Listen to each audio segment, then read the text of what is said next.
दोस्तों, अगर आप अमीर बनना चाहते हैं तो हम आपसे एक सवाल करते हैं कि अमीरी के मायने आपके लिए क्या है। क्योंकि बहुत से लोगों के लिए अमीरी के मायने अलग अलग हो सकते हैं। अगर कोई इंसान जो फुटपाथ पर सोता है, जिसके पास घर नहीं है, उसके लिए अमीरी का मतलब हो सकता है कि एक घर आ जाए। और वहीं जो इंसान 20,000 रुपए कमाता है, उसके लिए ये अमीरी हो सकती है कि 40,000 रुपए उसके लिए अमीरी हो। इस तरीके से आपके सिचुएशन टू सिचुएशन या पर्सन टू पर्सन डिपेंड करता है कि आपके लिए अमीरी का मायना क्या रखता है। अगर आप 1 करोड़ कमाते हुए भी खुद को दूसरों से कंपेयर करते हैं तो आप खुद को गरीब ही पाएंगे, क्योंकि आपके दिमाग में ये क्लियर ही नहीं है कि आपके लिए अमीरी के मायने क्या है। इसलिए अगर आप अमीर बनना चाहते हैं तो सबसे पहले इस सवाल को अच्छे से एनालाइज कीजिए, जितना हो सके इस चीज के बारे में अच्छे से सोचिए। एक पेन कापी लेकर के इसे नोट बनाने की कोशिश कीजिए कि आपके लिए अमीरी का असली मायना क्या है। क्योंकि आप अगर कितना भी कमा लेंगे और आपको यही क्लियर नहीं होगा कि आपके लिए अमीरी का मायना क्या है, तो आप कभी भी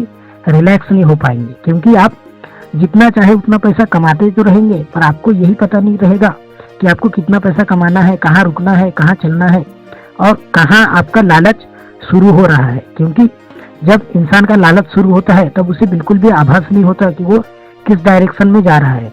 इसलिए अगर आप पहले से ही क्लियर रखेंगे कि आपको किस डायरेक्शन में जाना है, कितना आपकी लिमिट है, कितना पैसा आपके लिए इनफ है, या आप कितना सक्सेस हासिल करना चाहते हैं, तो वहां पहुंचने के बाद में आपको एक इंडिकेटर या एक संकेत जरूर मिल जाएगा कि आप वहां पहुंच चुके हैं। Now you are relax.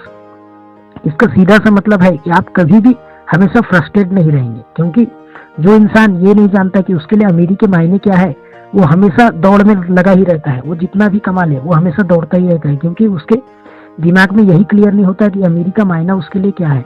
वो दूसरों को चेस करने लग जाता है। जैसे दूसरे लोग ज्यादा काम करते हैं तो वो भी खुद ज्यादा काम करने लग जाते हैं। दूसरे लोग ज्यादा कमाते हैं तो वो भी उनके जैसे ही उनको फॉलो करते हुए ज्यादा कमाने की कोशिश करता है। इस तरीके से वो अपनी लाइफ को भी डिस्ट्रॉय कर लेता है, अपने हेल्थ, वेल्थ और जो दिमाग की शांति होती है, पीस ऑफ माइंड होता है, उसे भी सत्यानाश कर देता है। इसलिए आपको अमीर बनने के पहले ही ये सोचना चाहिए कि अमीरी के मायने आपके लिए एक्चुअल में क्या है, और उसे लिख करके रखना चाहिए, ताकि जब आप अपने गोल पर पहुंच जाए तब आप उस नोट को देख करके ये समझ जाए कि आपके लिए जो अमीरी का मायना था वो आप अचीव कर चुके हैं। धन्यवाद।